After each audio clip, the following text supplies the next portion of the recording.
विद्या का अर्थ है जो विद्या आपको मुक्ति प्रदान करे। मैं लगातार इस बात को कह रहा हूं कितने दिनों से। इस व्यासपीठ से तो उन चंद श्लोकों के ऊपर जन भाषा में और वर्तमान स्थिति के अनुसार युगानुकूल धर्म के प्रतिपादन के लिए यह व्यासपीठ बनाया गया है। बाकी मूल पाठ चल रहा है, बैठ करके सुन लीजिए, सारी विद्वता समझ में आ जाएगी। ये अनुष्ठान इसलिए नहीं है कि व्यक्तिगत तौर पर हमारा मंगल हो गया, हम तर गए, अब हमारा 21 पीढ़ी आगे और 21 पीढ़ी पीछे और 21 पीढ़ी बाएं और 21 पीढ़ी दाएं, अपना तो ठिकाना नहीं, पीढ़ी तारने चले। पीढ़ी की तो हालत ऐसी हो गई, अभी बता रहा हूं पीढ़ी क्या करने वाली आने वाले समय में। राम का नाम पता नहीं पीढ़ी को, और पीढ़ी तर गई। दिल बहलाने को ख्याल गालिब बड़ा अच्छा है, खूब बहलाइए अपना दिल। लेकिन सच्चाई ये है, सत्य ये है कि हमारे बालक, हमारी बालिका, गाने तो हमने गा दिए हैं। चंदन है इस देश की माटी, तपोभूमि हर ग्राम है, हरिक बाला सीता यहाँ, बच्चा बच्चा राम है, कुछ इसी प्रकार से होगा। गाने तो बड़े अच्छे हैं, पर मामला ये पता चला कि बच्चा को पता ही नहीं कि राम कौन है। बच्चा बच्चा राम है गा तो रहे, पर बच्चे ही को नहीं पता राम कौन है। व्यासपीठ पर बैठा हुआ व्यास जी की बातों को वर्तमान युग धर्म की स्थापना करने के लिए बैठे हुए हो यहां पर।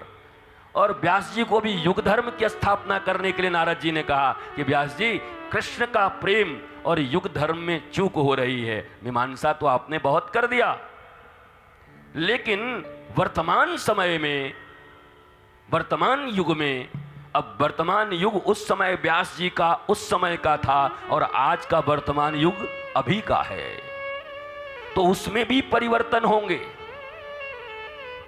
और जिंदा वही रहता है जिसमें वर्तमान स्थितियों के अनुसार परिवर्तन और एक्सेप्टेंस की संभावना बनी रहती है। नहीं तो बाकी लोग समाप्त हो जाते हैं जो परिवर्तन के लिए राजी नहीं रहते। परिवर्तन करना पड़ेगा, परिवर्तन लाने पड़ेंगे। अब ये आने वाले समय में ऐसा ही होगा। रथ पे चल रहा है, भागवत जी की यात्रा निकलती है ना, बहुत जल्द हवाई जहाज पे निकला करेगी, अब तक निकल जाना चाहिए था। हाँ, फ्लाइट वैसे करके निकले, कहाँ बुलाओ भैया, निकला है शोभा यात्रा भागवत जी का।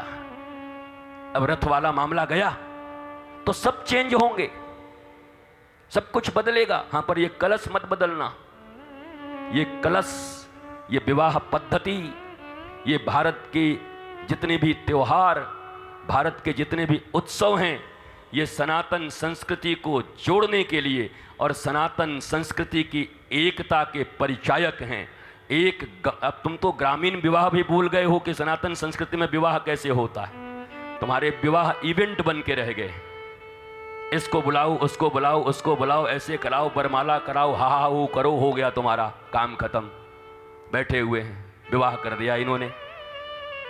लेकिन अगर प्राचीन परंपरा हमारी जो है उसके अनुसार विवाह हो तो देवताओं को यज्ञ में आहुतियां दी जाती हैं। ये संस्कार है, 16 संस्कारों में एक संस्कार ये भी है। तो पहला संस्कार जिसका ठीक नहीं हुआ, दूसरा ठीक नहीं हुआ, तीसरा ठीक नहीं हुआ, चौथा ठीक नहीं हुआ, पांचवा ठीक नहीं हुआ, उसका अंतिम भी ठीक कैसे होगा।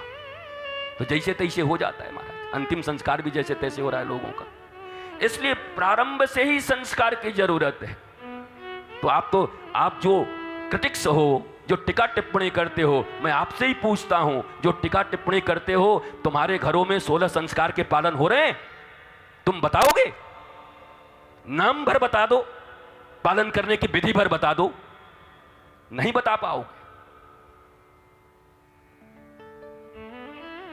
लेकिन विद्वता का अहंकार है, अभिमान है। विद्वता शब्द ही अहंकार से दूर है। विद्वता हुई नहीं कि अहंकार विदा हुआ, या अहंकार विदा हुआ तब विद्वता आई। ये दोनों साथ नहीं रह सकते। तुलसी की कबहू रह सके रवि रजनी एक ठाम, जहां काम तह राम नहीं, जहां राम नहीं काम, तुलसी की कबहू रही सके, रवि रजनी एक ठाम। इसलिए वर्तमान विषयों को लेते हुए श्रीमद् भागवत के कथाओं से सार यथा योग्य जितने अपने पंख चलते हैं, गौरैया की तरह चलें, छोटी चिड़िया की तरह चले, व्यासपीठ पर बैठ करके जितना पंख चले, पर वर्तमान युग से जोड़कर आपके घरों में क्या गुजर रहा है, क्या हो रहा है, अगर उस बात को व्यासपीठ न छुएगा तो कहां जाओगे पूछने? वो मानसिक डॉक्टर के पास, वो तो बैठ करके 5 सीटिंग ले लेगा तुमसे, एक सीटिंग का इतना, दूसरे सीटिंग का इतना, आओ तुम्हारा काउंसलिंग कर दूं। काउंसलिंग करवाएंगे उनके पास, गली गली में खुले हुए हैं, साइको लोगों की भीड़ बढ़ गई है।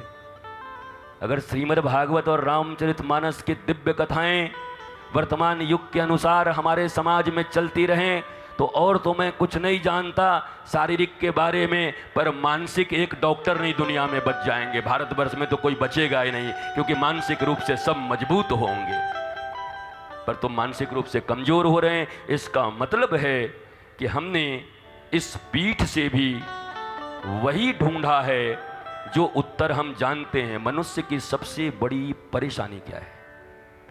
वो प्रश्न भी लेकर आता है और उत्तर भी लेके आता है, और पूछता है, और पूछ के उसके उत्तर से अगर उत्तर नहीं मिला तो चाहे बाप ही क्यों ना हो, ए बाबूजी आप एकदम पुरानी बात कर। वो पिता के पास आया भी है, पिताजी भी कह रहा है, प्रश्न भी कर रहा है, उत्तर भी सोच के आया है। अगर बाबूजी उससे मिलता जुलता उत्तर दे दिए तब तो बाबूजी रहोगे, और नहीं तो गधे को भी बाप बना लेगा। चिंता मत करना फिर वो। हाँ, यहीं पे कहा गया कि गधे को बाप बना लेते हैं। मतलब उसने उत्तर फिक्स कर लिया है, जो वो सोच के आया है। अगर आपने स्टाम्प नहीं मारा उस पर, तब वो कहेगा बेकार आदमी है ये। ठीक है, सब पैसा कमाने के लिए कथा इत्यादि करते रहते, कोई भांस नहीं, कोई दम नहीं देखा मैंने। अरे वही सनातन सनातन करते रहता है, और कोई जानकारी ज्यादा नहीं है, क्योंकि उसके अनुसार उत्तर नहीं मिला। वो सोच के आया था इस प्रश्न का यही उत्तर चाहिए मुझे। और ये भी कितनी मूर्खता है, जब उत्तर जानते ही हो, डिसाइडेड है, तो आए क्यों हो, पूछ क्यों रहे हो? इसलिए पूछ रहे हैं कि मैंने जो उत्तर दिया है, कम से कम समर्थन, हमको बहुमत चाहिए कि हमारा उत्तर सर्वदा सत्य होता है। वो बहुमत प्राप्त करने आया है उत्तर का। ऐसे जीवन नहीं चलता।